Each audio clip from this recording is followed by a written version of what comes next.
नौकरी जाने वाली सर, वो सर इतना सर घोटाला की हुई है, 10-10 लाख रुपए सर लेती है पट्टा करने का। उनकी जिला कमांडेंट होमगार्ड गाजियाबाद में है सर, वो खुद शादीशुदा पहले से है सर। सर वो वही सर, उसी का सर मेरे पत्नी के साथ अवैध संबंध, उसकी पत्नी भी सर बहुत परेशान है, मुझसे संपर्क में आई, कही भैया हम दोनों का परिवार टूट रहा है। जो बातें मैं आपको आज बताऊंगा ना, वो एक नॉर्मल न्यूज़ में आपको मिलेगी नहीं, बड़ी ही इंपॉर्टेंट बातें बताऊंगा, आपका दिमाग ना थोड़ा अलग तरीके से सोचेगा। पहले हम थोड़ा जान लेते हैं क्या सिस्टम हुआ है। अब ये आलोक कुमार मौर्य है, ये बरेली यूपी के हैं। इनकी 2009 में पंचायत राज में नौकरी लगी थी 4th क्लास। फिर इनकी शादी हुई ज्योति नाम की एक लड़की से 2010 में।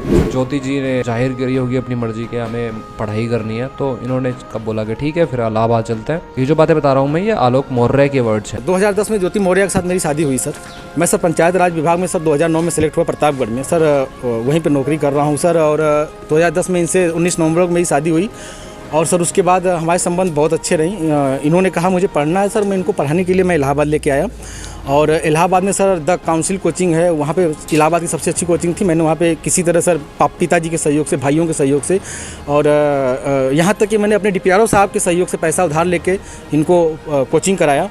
और सर ये मेहनत भी की सर, और सक्सेस भी हुई। 2015 में ये सर SDM पद पे चयन हुई, 16वीं रैंक इनकी आई। 2015 में इनके 2 बच्चे भी हुए और दोनों ट्विंस हुए। अब यहाँ से कहानी थोड़ी चेंज होती है 2020 से। ऐसा माना जा रहा है कि पहली बार इन्होंने फेसबुक पे ये मिली थी एक गाजियाबाद के होमगार्ड कमांडेंट से, जिनका नाम मनीष दुबे बताया जा रहा है। और फिर उनका यह अफेयर शुरू हुआ और FB पे भी चैट होती रहती थी। किसी दिन ये हाथ लग गई होंगी आलोक कुमार मौर्य के। आलोक मौर्य ये भी कहता है कि 22 फरवरी को इन्होंने गलत अवस्था में पकड़ लिया था इन दोनों को। और जो ये है मनीष दुबे, ये डायरेक्ट गाजियाबाद से इलाहाबाद तक आए थे। अब ये तो न्यूज की बात है, ये तो न्यूज में होती है। मैं क्यों वीडियो बना रहा हूँ? देखो एक चीज मैं बताता हूँ आपको, ये भाई यहाँ तक आए हैं सोशल मीडिया तक। अब फेमिनिस्ट कहाँ है? वही फेमिनिस्ट जो लड़कियों के राइट्स के लिए लड़ते हैं, वो अच्छी बात है, वो है कहाँ? और अगर ये केस सही है जैसे आलोक कुमार मौर्य बता रहे हैं और काफी हद तक सही ही लग रहा है, तो क्या फिर ये जो महिला है, तो ये उन लड़कियों के जो फ्यूचर में जिनके राइट्स के लिए आप लड़ते हो, उस पर एक और क्वेश्चन नहीं उठाती कि भाई कोई भी उठ के फिर ये भी बोल सकता है? अब यार देखो करोड़ों की जनता है, कोई भी बोल सकता है कि भाई लड़कियों को पढ़ा लिखा दिया, SDM तक बना दिया, फिर भी लड़कियां ना अगर हाथ से निकल ही जाती हैं पढ़ लिखने के बाद। यहाँ पे जो वो पूरी लड़ाई है विमेन राइट्स की, वो इन महिला द्वारा उसको डिस्ट्रॉय करा जा रहा है या नहीं, और करा जा रहा है तो फिर फेमिनिस्ट कहाँ है? इस भाई को जस्टिस दिलाने के लिए एक भी इंसान, एक भी फेमिनिस्ट बोलता क्यों नहीं? दूसरी बात, अगर ये बंदा बाहर ना आता, आलोक कुमार मौर्य सोशल मीडिया पे ना आता ना, तो इसे जस्टिस नाम की कोई चीज़ नहीं मिलती। रीज़न बीइंग कि भाई सामने वाली पार्टी पे पैसा है, उस पर पावर है, उसे नॉलेज है लॉ की, और वो महंगे महंगे वकील कर सकता है, वो मैनिपुलेट भी कर सकता है काफ़ी चीज़ें। ये एक मेंटल असॉल्ट और एक kind of a domestic violence हुआ कि नहीं हुआ? अब मैं ये बात कहाँ लेके जा रहा हूँ ना, अब आपको मैं एक बहुत अजीब सी बात बताता हूँ। आपको क्या लगता है कि लॉ क्या है? आलोक कुमार मौर्य को क्या जस्टिस मिलेगा इस चीटिंग के लिए? दरअसल 497 सेक्शन 497 ऑफ IPC हटा दिया गया था सुप्रीम कोर्ट द्वारा। उसके हटने के बाद चीटिंग कोई क्रिमिनल ऑफेंस नहीं है। मतलब आलोक कुमार मौर्य को कोर्ट में कुछ नहीं मिलने वाला इस बेसिस पे। वो चीटिंग प्रूफ भी कर देंगे ना, तो उन्हें कोई क्रिमिनल ऑफेंस नहीं होगा लड़की के खिलाफ। एडल्ट्री कोई क्रिमिनल ऑफेंस नहीं है। और मैं ये तो अब बता रहा हूँ कि जब वीडियो वगैरह वायरल हो गई ना, तो अब भी कोर्ट में इसका कोई खास वो मिलेगा नहीं। तो फिर ये जब वीडियो वायरल ना होती, या वीडियो ना आती, या वो सोशल मीडिया पे ना आते आलोक कुमार मौर्य, तो इस भाई का क्या जस्टिस मिलता और इसका क्या यकीन रह जाता लॉ पे, और क्या यकीन रह जाता कॉन्स्टिट्यूशन पे? अब यार देखो, हर किसी को ये पता नहीं होता कि कॉन्स्टिट्यूशन क्या कहता है, हमारा लॉ क्या कहता है, ये सबको पता नहीं होता। अब लॉ क्लियरली एडल्ट्री को एक क्राइम ही नहीं मानता।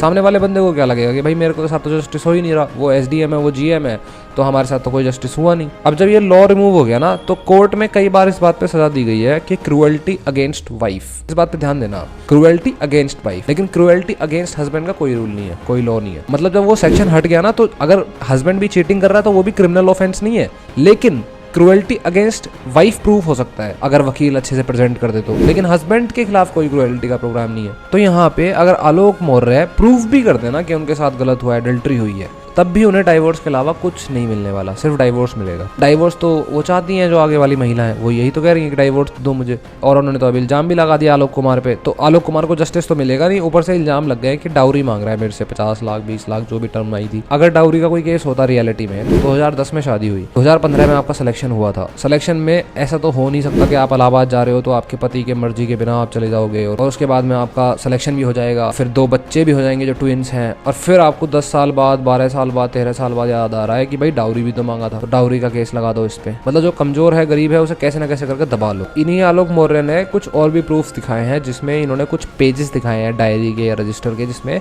जो ये SDM साहिबा हैं, जो GM साहिबा हैं, इनकी एक कोई लिस्ट है जिसमें ऐसा नज़र आ रहा है कि इन्होंने हिसाब लिख रखा है, 10,000 इसको देने हैं, 15,000 इसको देने हैं, इंस्पेक्टर को देने हैं, शायद ऐसा कुछ नज़र आ रहा है। और किससे कितने पैसे कलेक्ट करने हैं ये भी कुछ लिखा हुआ है। और एक ही महीने के अंदर 6 लाख रुपए भी उन्हें कुछ मिलने वाले हैं, मिलने थे, मतलब ऐसी कोई इन्फॉर्मेशन डेटा लिखी हुई है जो कि मेरे हिसाब से तो करप्शन की डेटा है। तो एक चीज़ तो है जो रियलिटी में आलोक मौर्य को थोड़ा सा पीस देगा, ये जो सबूत हाथ लगे हैं, थोड़े करप्शन चार्जेस लगेंगे, वहाँ वो कोर्ट में कुछ केस लड़ पाएंगे, वो नहीं लड़ेंगे।